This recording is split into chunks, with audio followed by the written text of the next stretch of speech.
పూర్వకాలంలో ఈ ప్రాంతం దట్టమైన అరణ్యాలతో నిశ్శబ్దమైన కొండలతో నిండిపోయి ఉండేది. అక్కడే శివపుత్రుడు కుమారస్వామి తండ్రి దర్శనం కోసం తీవ్రమైన తపస్సు చేశాడని పురాణాలు చెబుతున్నాయి. అందుకే అప్పట్లో ఈ ప్రాంతాన్ని కుమారవెల్లి అని పిలిచారు. కాలక్రమేణా అదే పేరు మారి కొమరవెల్లి గా స్థిరపడింది. ఈ ప్రాంతంలో అణచివేత, అశాంతి పెరిగింది. భక్తులు కన్నీళ్లతో శివుడిని వేడుకున్నారు. భక్తుల మొర విన్న పరమేశ్వరుడు మనుష్య అవతారంలో ఆదిరెడ్డి, నిలమ్మ అనే దంపతులకు పుత్రుడిగా జన్మించాడు. తరువాత కాలంలో మల్లన్న స్వామిగా ప్రసిద్ధి పొందాడు. మల్లన్నలో దైవిక శక్తులు వెలుగు చూశాయి. బలహీనులను కాపాడటం, అన్యాయాన్ని ఎదుర్కోవడం అతని సహజ లక్షణాలయ్యాయి. ప్రజలు ప్రేమతో కొమరవెల్లి మల్లన్న అని పిలవసాగారు.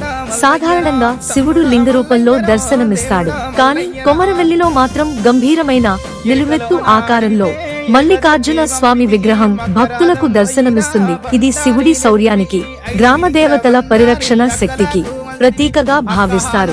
మల్లన్న స్వామికి ఇరువైపులా 2 దేవతలు కొలువై ఉంటారు. యాదవ కులానికి చెందిన గొల్ల కేతమ్మ, లింగ బలిజ కులానికి చెందిన మేడలమ్మ. ఈ దేవతలు గ్రామాన్ని, పశువులను, పంటలను కాపాడే శక్తులుగా భక్తులు విశ్వసిస్తారు. ఈ దేవాలయంలోని విగ్రహాలు సుమారు 500 సంవత్సరాల చరిత్ర కలిగిన ఈ విగ్రహాలు నేటికీ దైవిక శక్తిని ప్రసరిస్తూనే ఉన్నాయి. కొమరవెల్లిలో భక్తులు తమ కోరికలను ఓగు కథగా స్వామికి సమర్పిస్తారు. మకర సంక్రాంతి నుంచి మహాశివరాత్రి వరకు కొమరవెల్లి క్షేత్రం లక్షలాది మంది మల్లన్న స్వామిని దర్శిస్తారు. ఓగు సమర్పణలు, డప్పులు, శివ నామస్మరణతో ఆకాశమే మార్మోగుతుంది. ఇది భక్తి ప్రవాహం.